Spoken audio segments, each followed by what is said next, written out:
little slides. Okay, this is going to be sort of a bigger picture talk, and it's a talk with a lot of moving parts. What the talk emphasizes, well, it emphasizes the obvious. We have a very emotional, conflict-ridden political system, but I would argue that this emotional, conflict-ridden political system would still be that way without Trump in the campaign. There would be less mudslinging.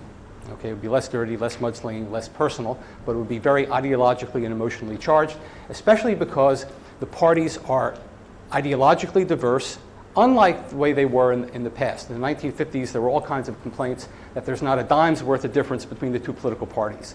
Picture Adlai Stevenson running for president against Dwight Eisenhower.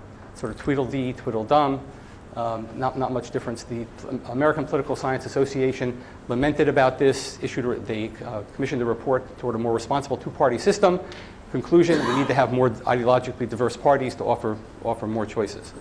Well, they asked for it, we got it, and here's where we are. Here's where we are today. Now, the other thing that makes it very emotional is that the parties are very evenly matched. That is for control of the presidency, but also for control of Congress and the House of Representatives. For a long time in the 20th century, the Democrats controlled Congress. Beginning in 1980, the Republicans on Ronald Reagan's coattail became competitive for the Senate. 1994, very important year. The Republicans became competitive for control of the House of Representatives. The key here is that we have close elections and ideologically diverse parties. The stakes are enormous. And I don't think what wasn't emphasized enough in the current election was what was at stake was unified Republican control of government. And the Democrats should have made a bigger deal of that to increase turnout. And that's what we have, obviously, what we have today, even with Hillary Clinton winning the popular vote. Okay. All right, so the moving parts here have to do, and what I'm going to do is I'm going to have some talking points, and then I'm going to show you the data for it. The parties are ideologically distinctive. First and foremost, at the level of political leadership, that's penetrated to the level of the mass public. There's a question, there are academic questions in the political science literature about whether this came about at the elite level because of electoral influences, that is the mass public influencing leaders, or was it the case that it came about that leaders staked out ideologically distinctive positions and the public came along? There's a history there. If you want to talk about it, I could go into it. In terms of the basic data, okay, there are a lot of moving parts. This is my credit to Keith Poole and Howard Rosenthal. A lot of what I'm going to talk about depends very heavily on what their research showed at the level of political leadership.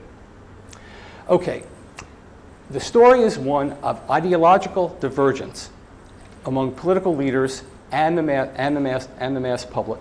And then the other issues about what the sources of the conflict are have to do with whether it's due to an asymmetry where the Republicans were the ones moving in a conservative direction and really they were driving the conflict and the Democrats were staying about where they were, or was it the case that the Democrats were acting and the Republicans were stable, or were they both moving in opposite directions? And it's a question of pointing blame.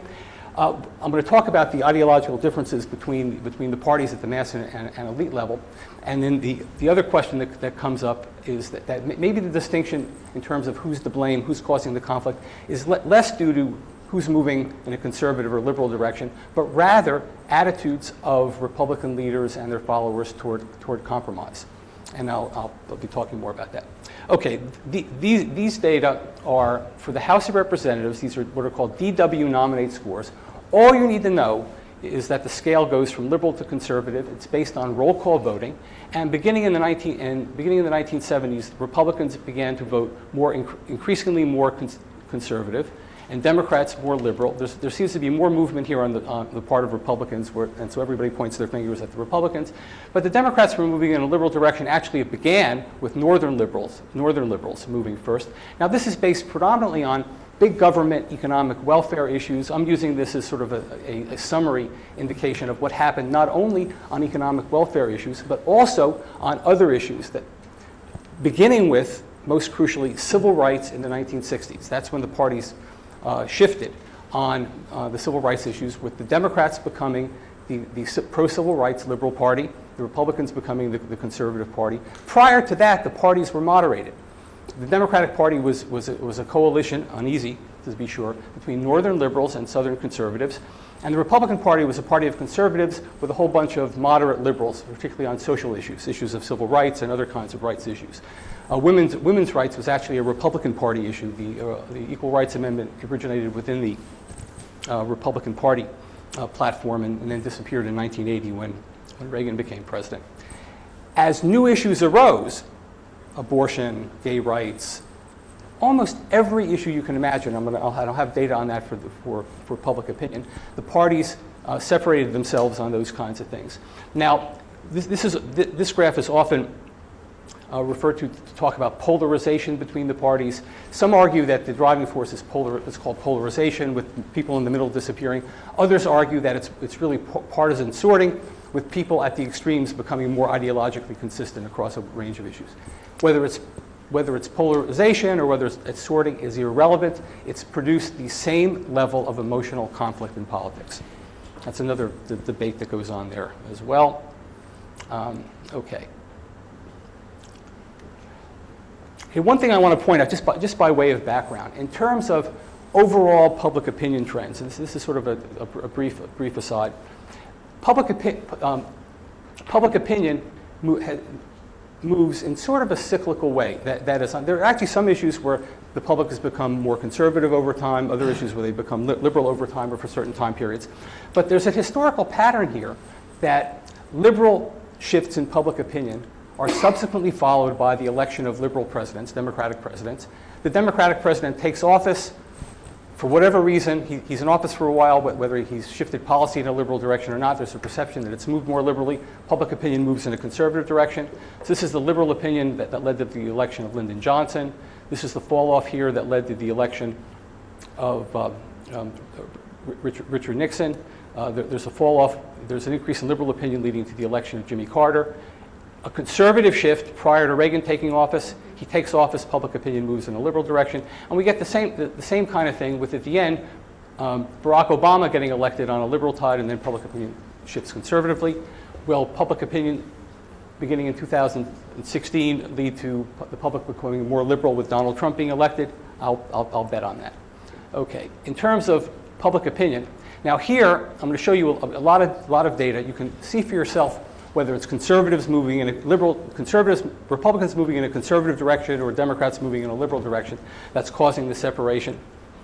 This graph is the percent who support decreasing spending on welfare, using the word welfare in a survey question asked by the General Social Survey.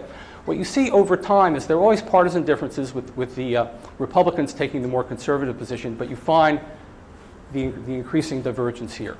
And what you should look for in all the graphs that follow is the nature of the divergence that occurs. The main point is the divergence is occurring on everything, or virtually everything. There are a few exceptions that we can talk about. This is the issue of spending more on national defense, with the conservative position being spending more and the liberal position being spending less, meaning relying more on diplomacy rather than the use of military force. And again, here you see not much difference, but then you see the difference emerging here, and obviously the Bush administration becomes pretty critical in that and all that. Another issue, a question about whether opposition to government action to help African Americans, the Republicans becoming increasingly conservative there, with the Democrats being stable. Other issue areas, Americans' views on government regulation of business. This is the percent who say too much among Republicans and Democrats, and obviously the Republicans are driving things there, in the context of an overall conservative shift with the Republicans as the driving force. Another example, declining Republicans' support for tougher environmental laws, leading the charge in a more conservative direction here, especially during the Obama years. Wait, can we stop, go back one? Yes. Well, I mean, we should just all pause and say, as late as 1992, 86% of Republicans thought there should be stricter environmental laws. Yeah. Yeah, there are a lot. Pause for a moment, reflect upon it. Well, I mean, I have another example that's striking, but remember, in 1972, I don't have the data here, there were no partisan differences on abortion. In 1990, there were no partisan differences. Well, yeah. As late as 1990, there were no differences. Okay. But that's the point. These things have emerged in the context of a lot of stuff here. Okay, gun rights. Obviously, the Republicans leading that conservative movement there. Democrats being relatively stable. Okay, now liberal trends driven by Democrats. Okay, so it's not asymmetric on everything, but it varies by issue. It varies by issue. The percent who favor the death penalty. The public, not too much partisan difference in '95, but it's widened there. We can talk about the history associated. You can actually talk about the history associated with each of these issues, but we don't have time for that right now. We can talk about it later. Legalization of marijuana, 1970, virtually no partisan differences. Everybody's moving in a liberal direction, but the Democrats are kind of leading the charge on that issue. Same-sex marriage, Republicans reluctantly easing up, supporting that. Most of the change driven by Democrats and independents. Now, this is actually very important because this speaks to the underlying racial resentment that exists in the electorate. And on that, the Republicans have always, thought we shouldn't make every effort to improve the position of minorities, even if it means preferential treatment. But the Democrats in the aggregate, have become increasingly liberal. It may not be people changing their minds. It may be the consequence of the composition of the Democratic coalition. Let's see another example. Foreign policy, that just credits the data source there. Council on Foreign Relations. The Republican and Democratic differences with respect to public opinion toward maintaining military superiority as being a very important goal of foreign policy. What they also have here is a sample of leaders, and you can read about how they sample them. The leaders have diverged much more than the public has. This is support for strengthening the United Nations, a big gap on the leadership level, less so on the level of mass public. This is my favorite one. Sympathy with Israel versus Palestine, late 1970s, 80, not much partisan difference. After 9/11, the partisan difference emerged, and it's become much greater during the Obama years. Okay. Now here, this is just very quick. Perceptions of facts and reality. All right, we've seen big differences here. They've emerged here in the present day much more greatly than they have in the past, but they've been with us all along, at least since the 1990s. Here, I just have a couple examples. This is the belief that Obama is a Muslim among Republicans with different levels of education. This is from 2009, 2010. These were compiled by John Sides in the Monkey Cage. Big differences between Republicans and Democrats, and among the college-educated Republicans, a higher percentage of them believe it than the least well-educated Democrats. Now this is my favorite one. Perceptions of the economy and economic well-being of the nation and in person. Okay. Republicans more optimistic about the economy when George Bush is president. Obama gets elected. All of a sudden, the economy's turned around. Not only the national economy. Oh, what happened here? Oh, this is a graph of people. This is people's personal finances, which shows the same pattern.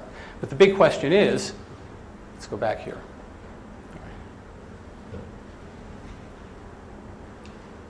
The big question is that miraculously, 6 months after Donald Trump is in office, will the Republicans all of a sudden feel the economy is doing better?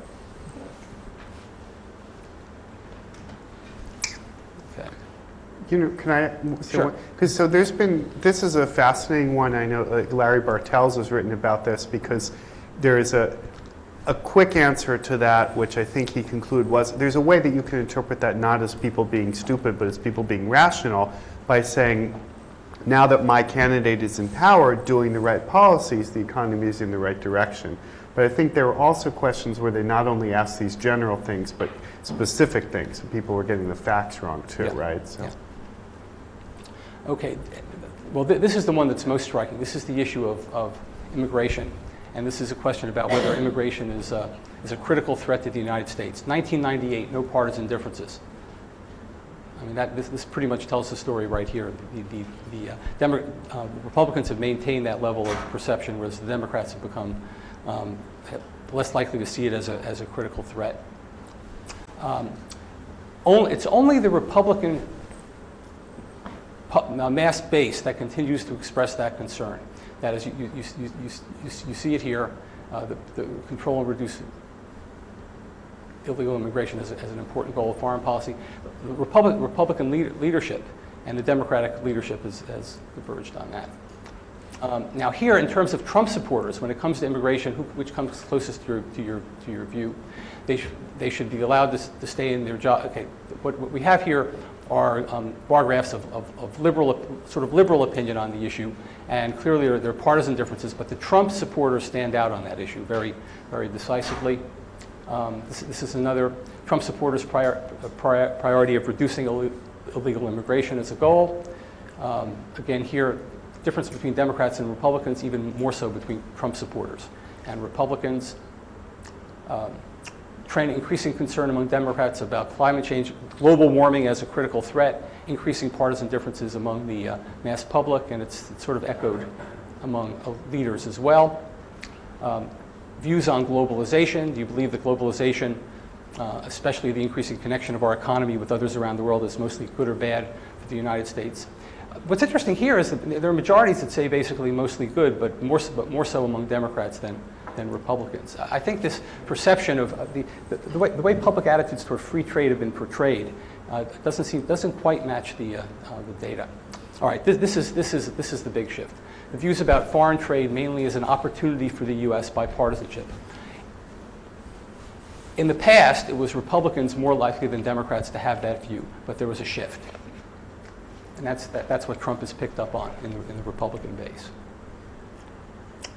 And also, the biggest drop in GOP support for NAFTA in decade over 6 months. You find a flip on this as well. With the Democrats, the party's pretty close here. In the mass public, with Democrats more supportive there. Okay, we're nearing the end here. International trade, 2004, 2005, 2016. Overall, do you think international trade is good or bad? The percent who say good. 2004, not much partisan difference. Some partisan difference emerging by 2006. Bigger by 2016, but more so among Trump supporters. That's with respect to the economy. Yeah. Can I ask you, there's something very fascinating, which is that most Americans support free trade and think globalization is good and international trade is good.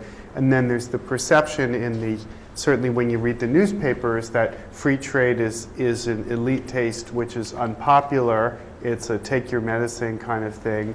But it's not just that. Like, the actual candidates in the primaries in both parties were stumbling over each other to say how much they opposed free trade. So how do you, like, if free trade is so popular, is it just these agreements are unpopular, or like how? Well, no, but the candidates tripping over themselves, it has to do with either the reality or their perception of the positions of the Republican base participating in the primaries and caucuses. And the Democratic base too, right? Didn't Clinton and Sanders were arguing about who opposed trade more, well, right? And the irony there is that both, if you look at the available public opinion data in polls separating out Clinton and Sanders supporters, one, they were more supportive than not of free trade, at least in the electorate as a whole, and there were no difference between Sanders supporters and Clinton supporters. The only big difference was with Trump supporters. But why didn't one of Clinton or Sanders take that opportunity and say, I support the free trade deal? Did they not read the polls too? I don't know. It could be the polls may not accurately represent the that segment who are in the primary and caucus, and also it could vary by state. Howard? No, when the polls add up these things to get a percentage, they don't weight the respondents by the salience of the issues. That's right. Of the respondents. Yeah. But anyway, the main point here, at least here, we're picking up the differences between the Trump supporters, which seems to purport with the reality that we saw. Okay. Okay. Anyway, this is basically more of the same. Okay. The last point here.